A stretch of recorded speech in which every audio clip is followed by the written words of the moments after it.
It's now time For Your Money. We're joined by David Nelson, CEO of Nelson Corp Wealth Management. Welcome back, David.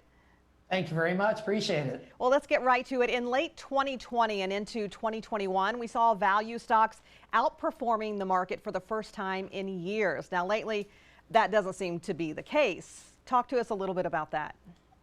Yeah, it's been kind of an unusual period that we're in, to say the very least, with the shutdown and now this recovery and folks hoping for a quick resolution as far as to what's taking place. The expectations of the economic recovery have certainly led to what you just brought up, and that is value stocks outperforming growth stocks. To the average person out there, they're all stocks. What's the difference? Well, in periods of time like now, there's a big difference. And value stocks are more kind of old school type stocks, companies that have been around for years.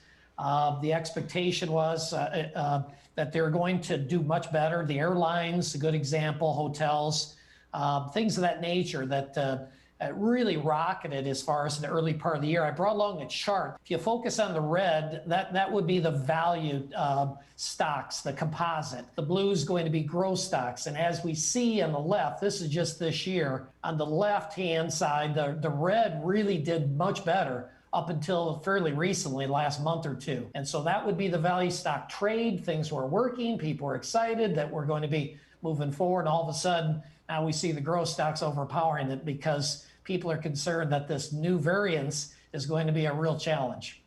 For sure. What are some of the reasons that can cause these performance differences, and why have value stocks had such a hard time?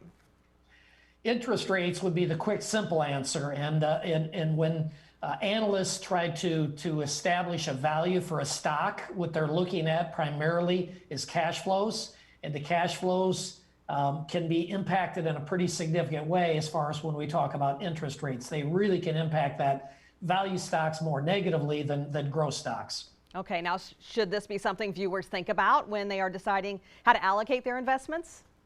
Yeah, I think so. Again, there's no quick, simple answer as far as trying to decide as far as which one is going to be best. We talk about the weight of the evidence always as far as with clients. But when we look at value stocks as a whole are going to be, again, more old school, and value stocks, when the economy is really humming along and doing well, they're going to typically do better. When we're struggling to see growth in the economy, you want to look at growth stocks because they're certainly going to be the place that you want to be in that type of environment. All right. Well, David, thanks for joining us. As always, good advice. And if you missed any of our discussion, we'll make it available for you on our quadcities.com.